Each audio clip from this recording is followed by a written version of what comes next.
Well, congratulations to Barry Weiss. Eh bien, félicitations à Bari Weiss et à tous ces nouveaux employés de CBS News. Bari Weiss, pour ceux qui ne la connaissent pas, est une militante pro-Israël et une chroniqueuse d'opinion qui a quitté le New York Times il y a quelques années. Elle en a fait toute une affaire, estimant que la rédaction du Times était trop woke et hostile à son égard. Elle a ensuite fondé The Free Press, qu'elle a présenté comme un site hétérodoxe, mais qui, en réalité, servait surtout à se moquer du soi-disant wokisme et à promouvoir Israël. Et depuis le début du génocide à Gaza, c'est exactement ce que fait The Free Press.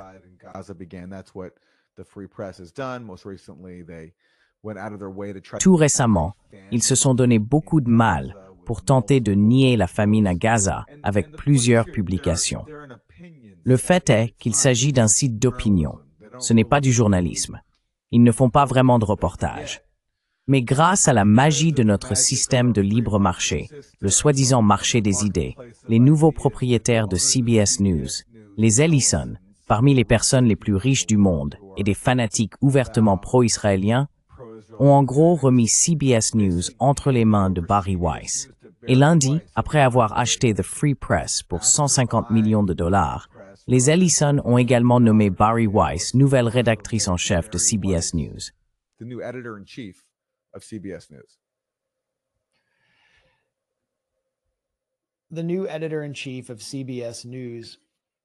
La nouvelle rédactrice en chef de CBS News, Bari Weiss, s'est présentée à l'équipe d'une manière qu'Aaron a décrite comme digne d'un film d'horreur. Elle a déclaré vouloir gagner et rétablir la confiance, qu'elle était ravie que l'équipe fasse connaissance avec The Free Press, et elle a conclu son discours en disant « Faisons ces fichues infos ». Une lettre a également été envoyée à tous les employés. Avons-nous cette lettre? There was a letter that was issued to all employees. Do we have that letter? Yeah, well, here's a screenshot. Ouais, eh bien, voici une capture d'écran. Ce qui est drôle là-dedans, c'est qu'elle prétend être journaliste, alors qu'elle ne l'est objectivement pas. Du genre, je vais aborder mon nouveau travail comme le ferait n'importe quel journaliste, avec un esprit ouvert, un carnet et une date limite urgente. Je paraphrase, mais en gros, c'est le spectacle le plus invraisemblable. Quelqu'un qui n'a aucune expérience, d'une part dans l'information télévisée, ce qu'est CBS News, et d'autre part, dans le journalisme réel, puisqu'elle n'a jamais été reportée. C'est une chroniqueuse d'opinion qui a ensuite fondé un site web, The Free Press.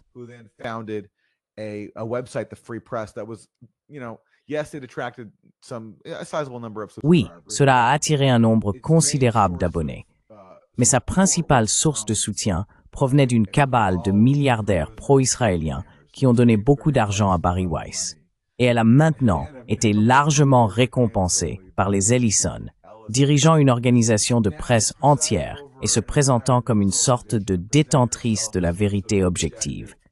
Alors qu'elle est une militante pro-israélienne et journaliste d'opinion, dont les années universitaires ont été consacrées à tenter de faire renvoyer des professeurs palestiniens de l'université Columbia parce qu'elle se sentait en insécurité en tant que personne juive sur le campus, incarnant ainsi précisément la même politique identitaire, dite woke, qu'elle est devenue célèbre pour avoir tourné en dérision.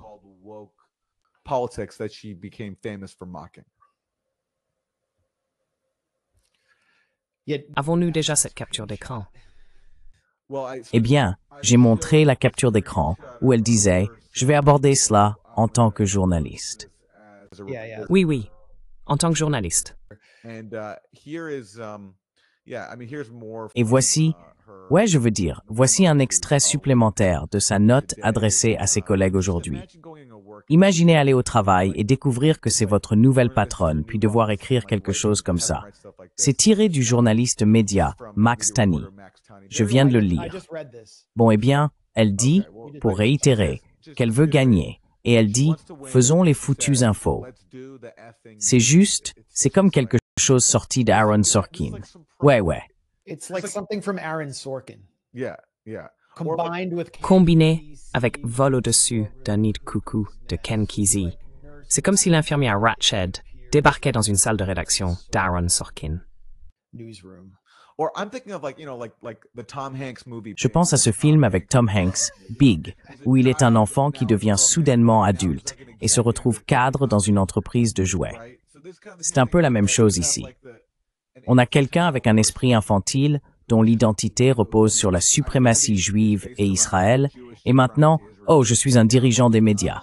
Allons-y. C'est comme si on lui remettait les clés du royaume, simplement parce qu'il est un militant pro-israélien.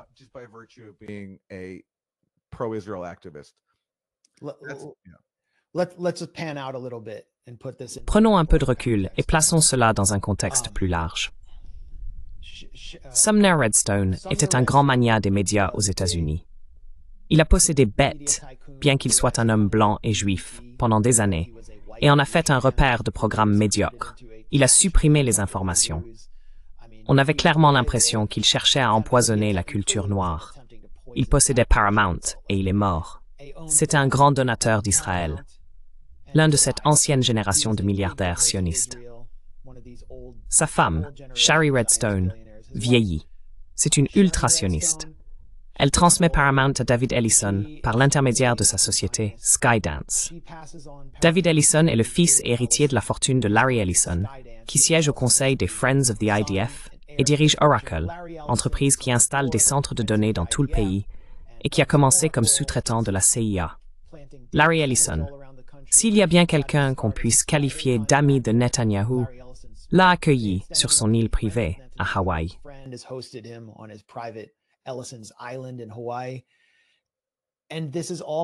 Et tout cela fait partie d'une prise de contrôle israélienne dirigée par Netanyahou sur autant d'actifs médiatiques qu'ils peuvent s'en emparer, y compris TikTok, qui a été acheté par Larry Ellison et Andreessen Horowitz, des capital risqueurs qui ont également soutenu et investi dans Bari Weiss et sa carrière, l'utilisant essentiellement comme un instrument pour servir leur agenda. À travers The Free Press, Bari Weiss présente sans cesse Marc Andreessen comme une sorte de génie, alors que lui-même se tourne vers des personnes comme Curtis Yarvin pour obtenir des idées sur la manière d'établir une technodictature aux États-Unis. Ben Horowitz, son associé, est le fils de David Horowitz, l'ancien trotskiste, agitateur fanatiquement anti-palestinien, qui fut un des premiers mentors de Charlie Kirk. Voilà donc la prise de contrôle. Comme nous l'avons dit la semaine dernière, remettre une offre sur CNN. Oui. Et donc maintenant, tout cela est en train d'être mis en œuvre. Bari Weiss a été installé dans la salle de rédaction. Quelqu'un de 41 ans qui dirige The Free Press ment complètement sur le public de The Free Press pour justifier la valorisation artificielle de The Free Press à 150 millions de dollars. Je veux dire, allez sur leur chaîne YouTube maintenant et comparez-la à la nôtre. Personne ne regarde leur contenu. Et leur studio, enfin, regardez notre studio. J'ai eu ces étagères, je ne sais pas, chez Walmart ou quelque chose comme ça. Et regardez l'arrière-plan d'Aaron, puis allez voir leur studio. Cette étagère a l'air d'avoir été trouvée dans la rue. Enfin, on peut trouver de bonnes choses. Je suis offensé. Tu manques de respect à mes origines. Non, je veux dire, c'est bien, c'est très bien. Je suis d'accord avec ça. Cela montre que nous sommes authentiques. C'est un véritable média indépendant et nous sommes fortement censurés sur YouTube. Nous approchons du demi-million de spectateurs. Je veux dire, nous faisons un vrai travail de terrain. Quand nous sortons pour faire des reportages, je tiens mon téléphone et un micro Bluetooth, tandis que The Free Press a une production digne de CBS. Ce type, le gars symbolique qu'ils ont, Coleman, comment s'appelle-t-il déjà? Coleman Hughes. Mini Van Jones, comme je l'appelle.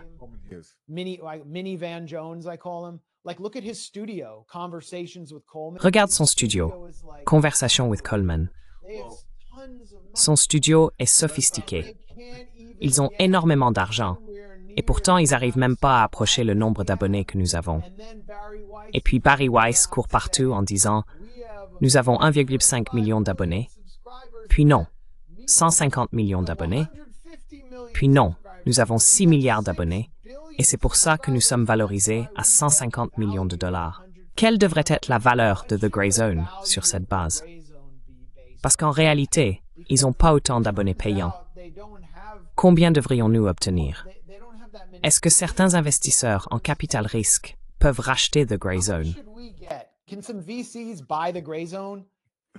Well, but no, but it's not just about Non, buying the gray mais il ne s'agit pas seulement d'acheter The Grey Zone. Il s'agit d'installer la rédactrice en chef, la fondatrice de The Free Press, à la tête de CBS News, l'une des plus grandes entreprises de presse au monde. Ils ont des équipes de journalistes non seulement aux États-Unis, mais aussi dans le monde entier, des pigistes, des producteurs. C'est une véritable organisation. Et Bari Weiss, chroniqueuse d'opinion et militante pro-israélienne, dit maintenant « Très bien, je suis la nouvelle rédactrice en chef. Allons-y. » Et pour illustrer ton propos sur le manque de public, Glenn Greenwald l'a souligné. Il a publié une capture d'écran de la vidéo d'annonce de Bari Weiss. The Free Press rejoint Paramount. Et Glenn fait remarquer qu'après 8 heures, la vidéo n'avait que 16 000 vues, ce qui est pratiquement insignifiant. 16,000 views, which is like nothing. I think like a recent video I did on Syria, which is a Je pense qu'une vidéo récente que j'ai faite sur la Syrie, un sujet assez pointu d'ailleurs, même pas tout notre public n'a envie de regarder des vidéos sur la Syrie, a probablement eu plus de vues après 8 heures que l'annonce de Bari Weiss indiquant que son média rejoignait ce gigantesque conglomérat et qu'elle devenait rédactrice en chef de CBS News. Donc je veux dire, cela montre bien où nous en sommes. Mais tu sais qui était vraiment très enthousiaste à ce sujet, qui regardait assurément, ce sont les responsables israéliens. Glenn l'a également souligné. Voici Michael Oren, l'ancien ambassadeur d'Israël aux États-Unis. Mes plus sincères félicitations à Bari Weiss, l'incarnation d'une Eshet Chayil, une femme de valeur, pour sa nomination au poste de rédactrice en chef de CBS News. on her appointment as editor-in-chief of CBS News. Où est le tweet? She will bring, oh, I'm sorry. Elle va ramener, oh pardon, voilà. Elle va ramener le journalisme du bord du gouffre et établir de nouvelles normes médiatiques de bipartisme, d'excellence et de recherche acharnée de la vérité.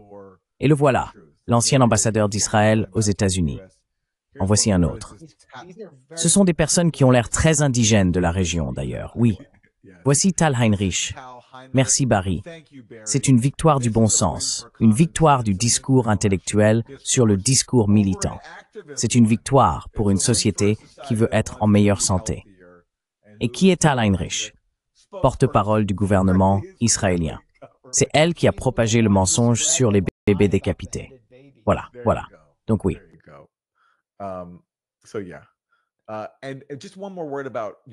Et encore un mot avant d'aller trop loin à propos de Shari Redstone, qui a vendu CBS News et Paramount aux Ellison.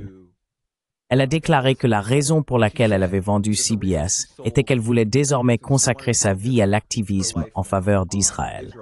Et voici ce qu'elle a fait après la vente. Voici un titre de Jewish Insider. Après la vente de Paramount, Shari Redstone fonce à toute vitesse pour lutter contre l'antisémitisme.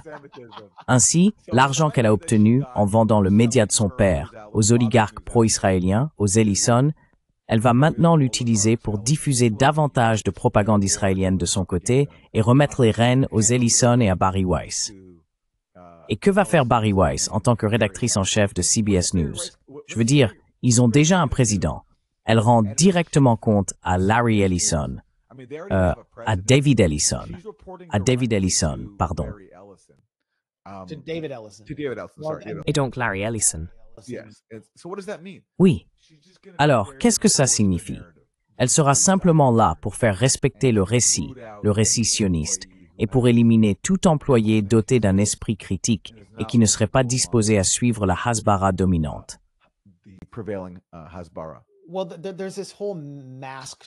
Eh bien, il y a tout ce masque de la propagande sioniste qui se présente comme du bon sens et simplement les informations, comme si c'était juste Walter Cronkite. Ils ne prétendent pas diffuser de la propagande woke. Les médias d'entreprise seraient soi-disant trop woke. Et eux, ils vont simplement parler aux Américains de bon sens. Parce que c'est insensé. Ils ne vont pas, vous savez, dire qu'ils ne vont pas parler des enfants trans et, vous savez, des filles. comme des hommes, avec des pénis entrant dans les vestiaires des femmes. Ils vont être contre ça, contre le fait d'exposer des enfants de 3 ans. Ils vont être contre ça.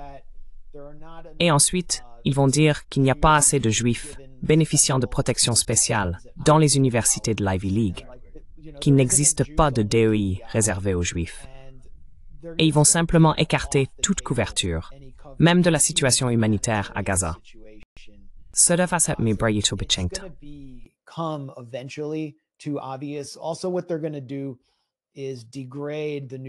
De plus, ce qu'ils vont faire, c'est dégrader la salle de rédaction et la transformer en une série de podcasts et de publications virales qui rendront impossible la diffusion de véritables informations. Et ils vont insister sur la question raciale, une sorte d'agenda anti-BLM, du type « de grands hommes noirs agressent nos femmes dans les transports publics ». Ce sera ça. Ce sera modérément pro-Trump. Mais derrière cela, il y a un scandale plus profond lié au sionisme. J'ai essayé d'en parler dans une réponse à Bari Weiss parce qu'elle rend trop évident ce qui se passe, le conflit d'intérêts. Il y a ici un énorme conflit d'intérêts puisqu'elle conserve un rôle éditorial au sein de The Free Press, qui est un site néoconservateur partisan, tout en contrôlant un média traditionnel censé être objectif.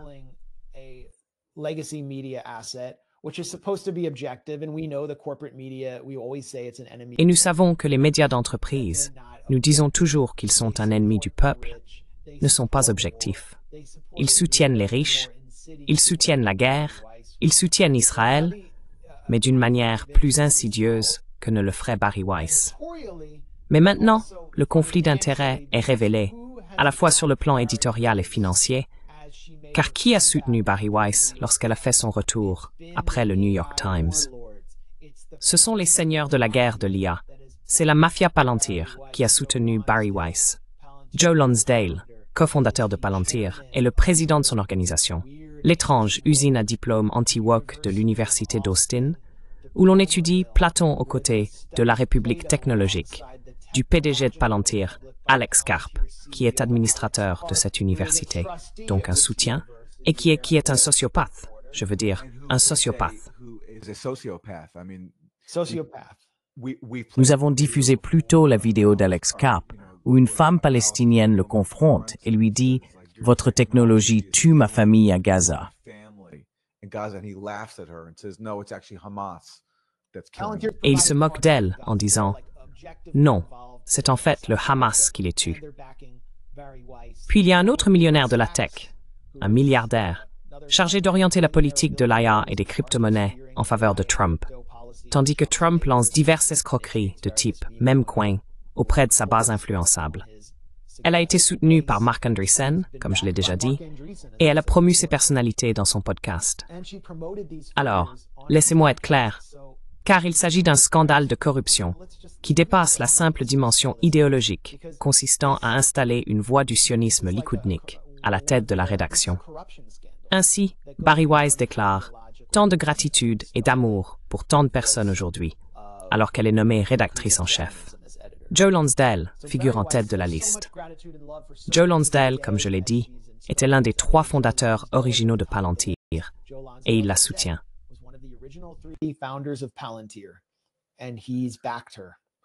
Max, essaye de zoomer sur ton écran si tu peux, pour qu'on puisse tous le lire. Et donc, j'ai répondu de cette manière. Même si aucun esprit critique ne te fait confiance, ni n'attend la moindre responsabilité de ta part, certaines questions s'imposent. Voici ces questions. Joe Lonsdale, cofondateur de Palantir, faisait-il partie des investisseurs qui ont tiré profit de la vente de The Free Press à Paramount Skydance? Qu'en est-il de David Sacks, un responsable de la Maison-Blanche, qui a contribué à orienter la politique en matière d'IA et de crypto-monnaies sous la direction de Trump? Qui sont les investisseurs qui ont profité de la vente? Combien ont-ils gagné? Et continueront-ils à jouer un rôle maintenant que tu es chez CBS? Quel type de faveurs vont-ils réclamer? En somme, tu as un rédacteur en chef soutenu par un responsable de l'administration Trump et qui continue d'être soutenu à travers Free Press. Et ce responsable de Trump a peut-être même gagné de l'argent grâce à la vente. J'aimerais savoir si David Sacks faisait partie des investisseurs qui ont profité de la vente. Ce serait une violation directe. That would be a direct violation. Oui. Eh bien, comment ne profiteraient-ils pas s'ils sont les investisseurs et que l'entreprise est vendue pour 150 millions de dollars? Right. Exact. Je veux dire, leur investissement devait être assez faible en comparaison. Bien sûr. Bien sûr. Parce qu'il est impossible qu'ils valent 150 millions de dollars. Un site avec quelques milliers d'abonnés ne vaut pas 150 millions de dollars. Je veux dire encore une fois, comme nous en avons parlé, il y a des podcasts de gauche avec un public payant bien plus large que celui de The Free Press. Oui, Chapeau Trap House éclipse leur audience. Oui, il vaudrait peut-être 10 fois ce montant. Even though they've never hosted us. Will 60 Minutes become a Même s'ils ne nous ont jamais accueillis.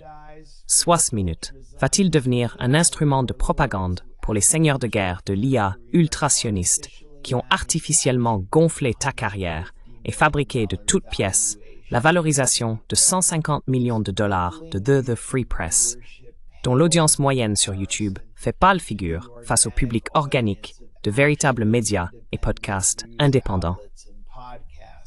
Tes conflits d'intérêts battent tous les records. En réalité, ils semblent violer clairement les principes de publication de CBS News, qui stipulent ceci.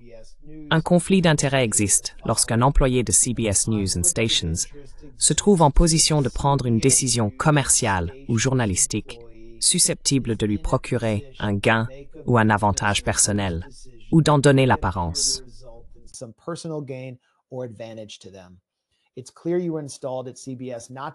Il est clair que tu as été installé à CBS, non pas pour rétablir la confiance du public dans les médias d'entreprise défaillants et odieux, mais pour écarter ces questions gênantes au profit de l'oligarchie techno-féodale et pour faire taire la couverture de ce petit holocauste de Gaza dans lequel tu as contribué à faire tuer notre ami Rifat Al-Hariri. Beaucoup déplorent à juste titre ta promotion, mais je la considère comme un moment de vérité bienvenu.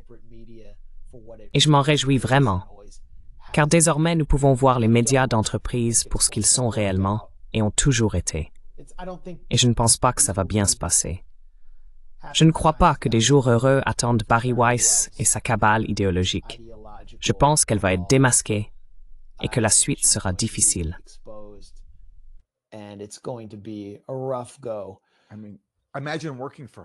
Je veux dire, imaginez travailler pour elle. Il va y avoir une rébellion d'au moins certaines personnes qui ont encore un peu de dignité et de respect pour la profession de journaliste. Il y a beaucoup de gens qui travaillent à CBS News.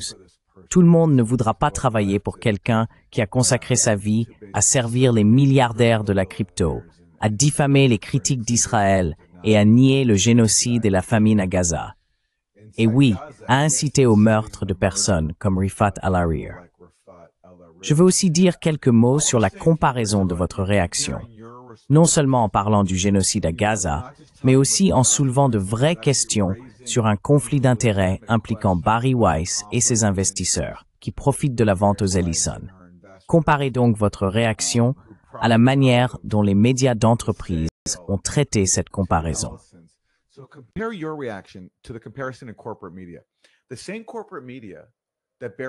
Les mêmes médias d'entreprise dont Bari Weiss s'est fait un nom en se moquant et en prétendant s'en distinguer. Elle allait combattre toute la culture woke. Elle allait être hétérodoxe. Elle allait s'opposer aux médias d'entreprise. Ces mêmes médias d'entreprise dont Bari Weiss s'est ostensiblement démarqué pour bâtir sa réputation se sont empressés de lui baiser les pieds à l'annonce de cette nouvelle, bien qu'elle les ait tournés en dérision.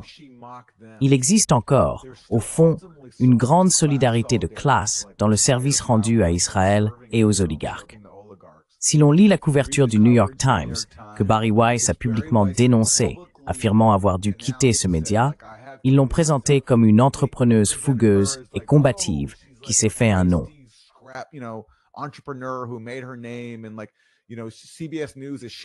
Et tu vois, CBS News bouscule un peu les choses en la faisant venir. Brian Stelter de CBS News, même genre de situation. C'est risqué, mais ils essaient de changer la donne. Non, en réalité, tout ce qu'ils font, c'est tenter de consolider le soutien à Israël, parce que les gens en sont tellement dégoûtés, et les oligarques de la tech. Oui, les oligarques de la tech, exactement.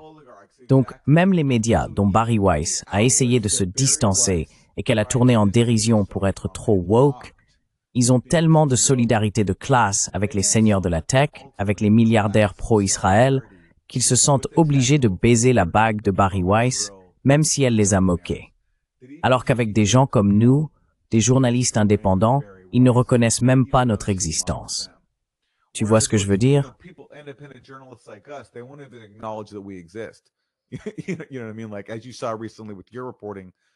Comme tu l'as vu récemment avec ton reportage sur Charlie Kirk, ce que le New York Times, même en confirmant certaines des choses que tu as rapportées, refuse de te reconnaître.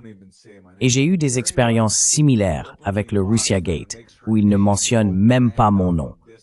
Mais avec Bari Weiss, qui se moque ouvertement d'eux et a bâti toute sa marque sur le fait de s'en distancier, ils doivent lui baiser la bague, parce qu'au fond, ils servent les mêmes personnes. Eh bien, tu es juste jaloux, selon Matt Taibbi.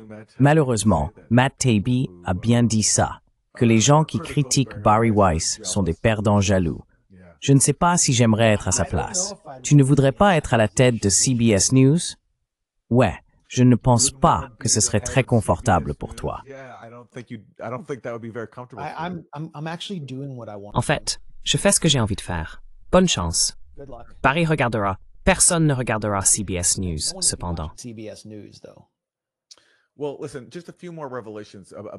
Eh bien, écoutez, encore quelques révélations sur les personnes qui ont fait venir Bari Weiss à CBS News. Ce sont les Ellison, n'est-ce pas?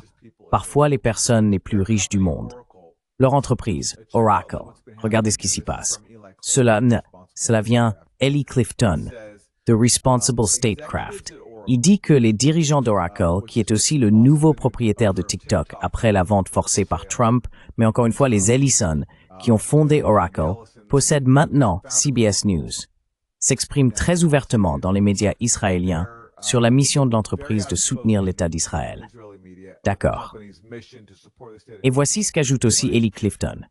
Les employés d'Oracle, jugés insuffisamment pro-israéliens, sont envoyés en consultation de santé mentale. Donc, si vous travaillez chez Oracle et qu'on estime que vous ne soutenez pas assez Israël, on va vous envoyer aux ressources humaines pour un suivi psychologique.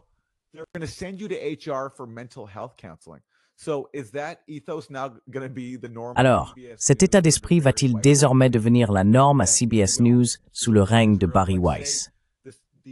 Si vous ne soutenez pas Israël, comme disons le journaliste à Gaza employé par CBS News, ils ont un producteur sur place qui a déjà envoyé plusieurs reportages. Vont-ils maintenant le convoquer, s'ils ne l'ont pas déjà licencié, pour un suivi psychologique?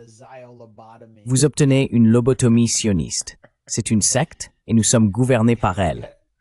Et ils ne sont pas seulement très influents. Ils contrôlent littéralement désormais des éléments majeurs de nos médias. Ils contrôlent TikTok. Et ils contrôlent TikTok parce que nos deux partis au pouvoir n'ont pas supporté que les jeunes voient des images du carnage à Gaza que nos dirigeants soutenaient. Alors ils ont forcé la vente de TikTok à des oligarques pro-israéliens qui envoient les gens en thérapie s'ils ne soutiennent pas assez Israël.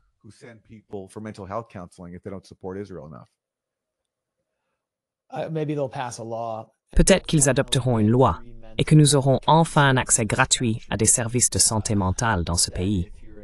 Ou, si vous critiquez Israël, vous devrez subir une thérapie électroconvulsive fournie par Oracle. C'est vraiment comme dans l'au-dessus d'un nid de coucou.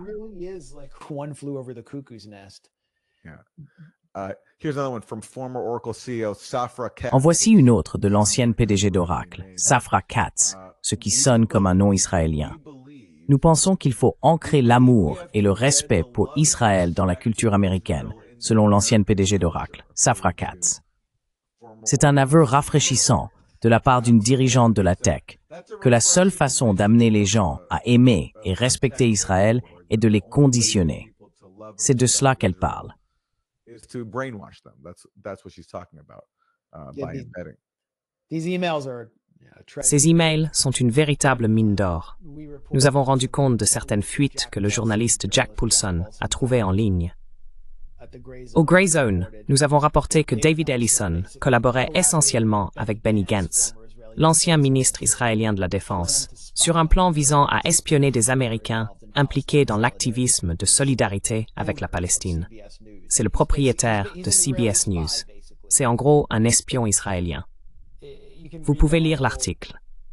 On ne peut pas faire plus flagrant que ça. Voilà le monde postérieur au 7 octobre dans lequel nous vivons, où tout est simplement flagrant. Le masque est tombé. Il n'y a plus d'ordre fondé sur des règles pour dissimuler la botte dans votre visage, et la main froide est morte d'un empire rapace. Tout est là, sous nos yeux. Et d'une certaine manière, aussi désagréable et aliénant que ce soit, c'est bienvenu de voir enfin le monde dans lequel nous vivons tel qu'il est. Just see the world we live in as it is. The question is, La question est la suivante. Alors qu'ils rachètent un média après l'autre, y compris les réseaux sociaux, on voit cela se produire en Équateur, où le président milliardaire Daniel Noboa, né à Miami, rachète tous les médias critiques. Nous avons vu Erdogan et son parti, l'AKP, faire la même chose en Turquie. C'est une sorte de stratégie. Pendant qu'ils font cela, où allons-nous? Je veux dire, YouTube est contrôlé par un sous-traitant militaire, Google. Twitter ou X appartient à Elon Musk. Il y a quelques mois, oui, je crois que c'était il y a 2 mois, il a lancé un satellite espion israélien dans l'espace via SpaceX. C'est un sous-traitant de la défense. Nous dépendons de ces plateformes. Alors où allons-nous? C'est la question. Et la seule réponse que j'ai pour l'instant, c'est que les gens quitteront TikTok pour aller ailleurs, et TikTok en souffrira. Et ces plateformes deviendront toxiques. Elles ne seront pas revitalisées. toxic. They will not be revitalized.